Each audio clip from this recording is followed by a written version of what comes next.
नमस्कार यशपाल जी, रेबल सदानंद पति, rebel foundation से। कैसे हैं आप? अभी उत्तराखंड के दौरे पे हम लोग। आपका 1 मिनट का वर्जन लेना चाहूंगा सर। पूरा मेरे ख्याल से 11 करोड़ हमारे फॉलोअर्स हैं मेरे फाउंडेशन के। जय हिंद जय भारत। रेबल सदानंद पति यशपाल आर्य जी के साथ इस वक्त नैनीताल में वर्तमान में यहाँ के चुने हुए प्रतिनिधि। सर मेरा एक सवाल है आपसे। जी, मैं एक सवाल आपसे पूछना चाहूंगा सर, और करोड़ों भारतीयों के सवाल है। मैं लोगों के बीच ही होता हूं सर। आज 16 तारीख को मैं यूएस कांग्रेस में जो बिडेन जी के साथ आपसे एक प्रश्न पूछना चाहूंगा सर। हर भारतीय का प्रश्न है सर। हम लोग मास्क पहनते हैं, मास्क के लिए इतनी सारी चीजें।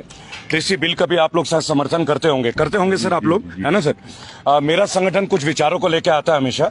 तो मेरा एक सवाल होगा सर कि आप लोग प्रतिनिधित्व करते हैं, संसद में जाते हैं सर, 5 साल के लिए जाते हैं, 10 साल के लिए जाते हैं, चुन के जाते हैं।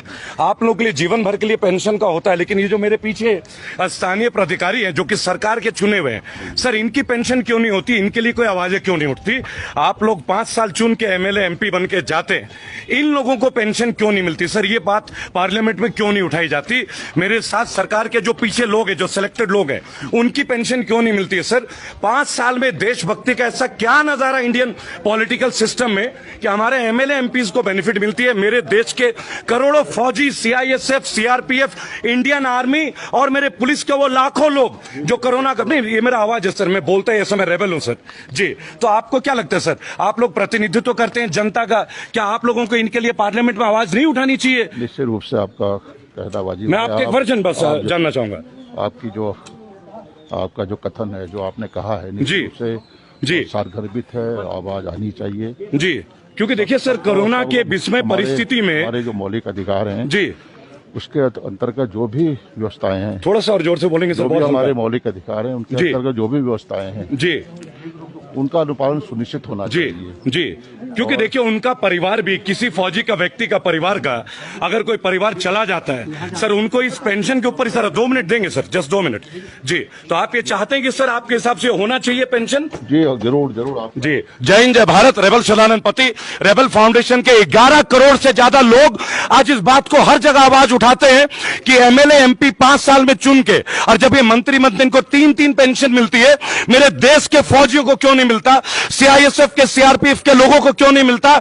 सरकार के तमाम संगठित व्यक्ति जो चुन के जाते हैं उनको क्यों नहीं मिलता? और ये मेरे साथ में जो पुलिस के अधिकारी हैं जो 24 घंटे काम करते हैं, जिनको ओवर टाइम नहीं मिलता, आखिर इनकी कोई यूनियन नहीं है, गवर्नमेंट इनकी कोई यूनियन नहीं बनने देती। आज आप कहते हैं कि किसान आंदोलन अच्छा है, चलिए मान लेते हैं। मेरा एक छोटा सा सवाल है, मैं उत्तराखंड के दौरे पे हूं, कल बाजपुर में 10:30 बजे 1500 ट्रैक्टर निकलेंगे दिल्ली के लिए। हम किसी सरकार के विरोध में नहीं है, हमने भी मोदी जी को वोट दिया। तमाम यहां ना तो मोदी जी की बात है, ना कांग्रेस की बात है, ना बीजेपी की बात है मेरे देश की जनता की।